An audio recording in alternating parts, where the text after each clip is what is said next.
اصل مسئلہ قبر کا ہے. جیسی کرنی ویسی بھرنی، نہ مانے تو کر کے دیکھ.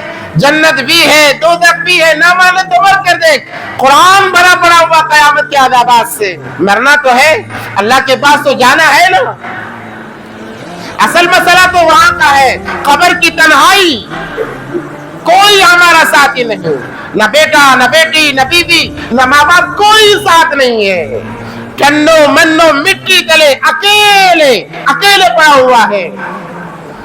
منکر نکیر سوالات کے لیے زمین کو پھاڑتے ہوئے آ رہے ہیں.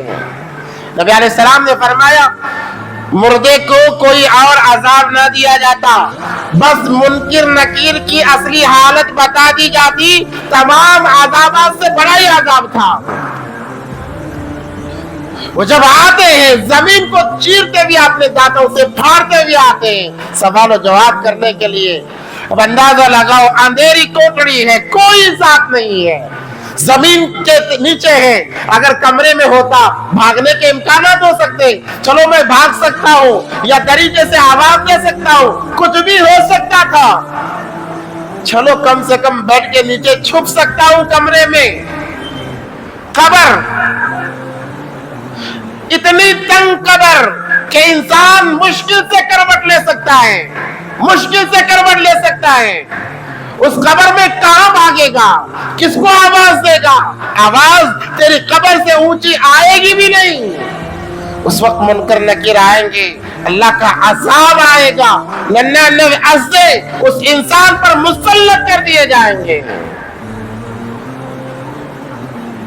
گوشت خور کیڑے، حدیث میں ایسے ایسے عذابات ہیں.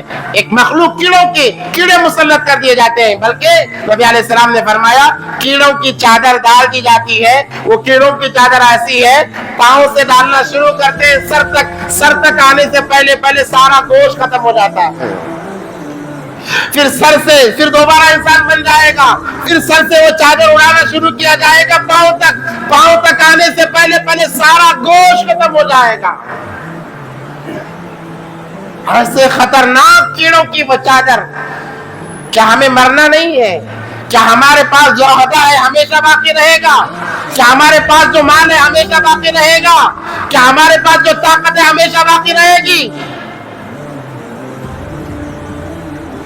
اللہ نے قرآن میں فرمایا یا ایھا الذین آمنوا اجتنبوا کثیرا من الظن ان بعض الظن اثم ولا تجسسوا ولا یغتب بعضکم بعضا.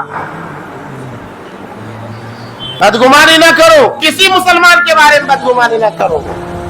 آج کتنی بری وبا پھیلی ہے، کسی نے کچھ کہہ دیا بغیر تحقیق کے یقین مان لیا جاتا ہے اور اس پر الزام لگائے جاتے ہیں.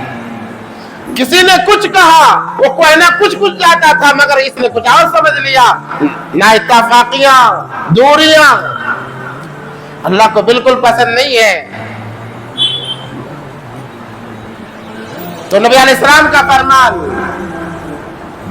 طالب علم بنو، عالم بنو یا ان کی بات سننے والے بنو یا ان سے محبت کرنے والے بنو، ولیکن خامسہ پانچویں نہ بنو. کہا پانچواں کون ہے؟ فتولک، پانچواں وہ ہے جو ان سے بغض رکھنے والا ہے، حسد رکھنے والا ہے. نبی علیہ السلام کا فرمان حسد رکھنا کہ وہ ہلاک ہو جائے گا. اور نبی علیہ السلام کا دوسرا فرمان اگر اہل علم سے بغاوت، تو نبی صلی اللہ علیہ وسلم نے فرمایا مجھ سے بغاوت ہے. آج نبی کے شان میں صلی اللہ علیہ وسلم کوئی غصہ کرے ہمارا خون کھول جاتا ہے.